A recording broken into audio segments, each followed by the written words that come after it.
ما د ډېر خلک وایي د افغانستان لوبډلې دومره تعریف او صفتونه ولې کې تاسو په ایمان وایي چې دا لوبډله تعریف قابل ده کنه دا کم میچ چې نن د استرالیا سره وکړو دا په کومه طریقې د استرالیا نن میچ وګټو دا د ځوانانو لوبډله ده کنه مخلص دي د خپل وطن سره د جذبې سره میدان ته کوزيږي پښتانه دي پښتون ور به سپورټ کوي او د دې سره چې کوم دی مهنت کوي د مهنت کوونکو خلکو سره الله په خپل باندې مدد کوي مهنت چې کوم ټیم کوي هغه به میچ ګټي دا تاسو په خپل باندې یقین دی او دا زما یقین دی چې الله پاک د هغه خلکو سره سات ورکوي چې کم خلک مهنت کوي او افغانستان لوبډله خد زړه نه لوبه کوي خد زړه نه مهنت کوي او هغه د مهنت سره الله پاک ورکړله نو چې اوس یو ټیم له الله پاک په خپل باندې مهنت سره ورکوي نو په دې کې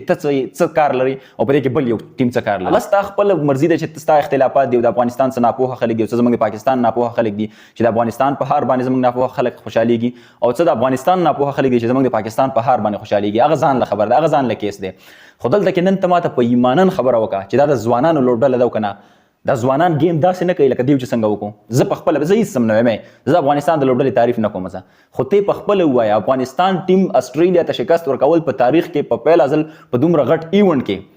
او ما ویلی مو چې افغانستان ټیم چې کوم دی دا به کمال کوي په نن میچ کې او هغه شانته کې نن وکړله وختي دوه ویډیوګانې مې لکه جذباتو کې وکړې وجه دا و چې خوشحالي مې په کنټرول کې نه وای ځکه چې افغانستان لوبډلې ډېر زیاته زبردست بریا حاصله کړې ده د استرالیا سره په میچ کې خو اوس لږې شانته کې صحیح او حقیقتي خبرې کوم وانه کې لاړین د افغانستان د کرکټ شایقین په کرکټ ماین خلک دی په وطن ماین خلک دی د وطن سره مینه لري د مینی خلوص جذبې سره میدان ته کوزيږي او بریا راوړي خپل وطن لپاره خپل ټیم لپاره میکسویل خو پکې لګ منشن کوي یار نن خو پکې دا میکسویل لګ منشن کوي چې په تیر د 2023 په ورلد کپ کې هغه میچ د افغانستان لوبډلې نه ګټلی و نن هغه میکسویل خپل کوشش یو کو ویل بیټینګ ډېر زیات زبردست دا نوې مچ بیټینګ کې کړي تعریف کولو قابل هم دی ځکه چې یوازې لګیاو یو په یو ټوټل ټیم دا ظلم را کنټرول کړو د 2023 په ورلد کپ کې را کنټرول کړو خو بهر حال افغانستان بیلل میچ په خپل نوم باندې کو بیلل خدا سي نو شم ورته ویلې خو بهر حال دا و چې کله د میکسویل وکټ ودرېد نو په هغه ټیم کې زما سوچ دا چې افغانستان لوبډلې کې وس لګه خرابېدل شي خو بهر حال د تعریف مستحق ده موږ پښتانه به رايوځي کیږو یو بل خپې بنو